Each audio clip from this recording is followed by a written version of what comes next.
गांव के एक छोटे से कस्बे में धौलधा नदी के किनारे एक लड़का रहता था जिसका नाम विरल था।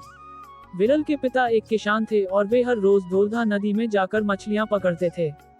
विरल भी अपने पिता के साथ मछलियां पकड़ने में मदद करता था। विरल को नदी और उसके किनारे के पेड़ पौधे बहुत पसंद थे। हर सुबह जब सूरज की पहली किरणें नदी के पानी पर पड़ती थी, तो वह नजारा देखकर विरल का मन खुश हो जाता था।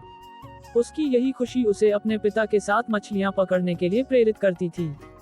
एक दिन जब विरल और उसके पिता मछलियां पकड़ रहे थे, तो विरल ने नदी में एक अजीब सी चमकती हुई चीज देखी।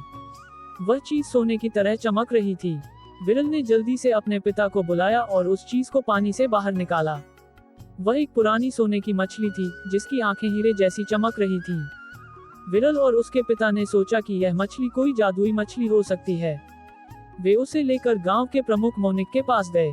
गांव के प्रमुख मोनिक ने मछली को देखते ही पहचान लिया और कहा कि यह मछली हमारे गांव की समृद्धि का प्रतीक है। उसने बताया कि इस मछली को नदी में छोड़ने से गांव की सभी समस्याएं दूर हो जाएंगी। विरल और उसके पिता ने मछली को वापस नदी में छोड़ दिया। कुछ ही दिनों में गांव में खुशहाली और समृद्धि आने लगी। सभी गांव वाले बहुत खुश हुए और उन्होंने विरल और उसके पिता का धन्यवाद किया। विरल ने सीखा कि प्रकृति की देखभाल करना और उसे सम्मान देना कितना महत्वपूर्ण है।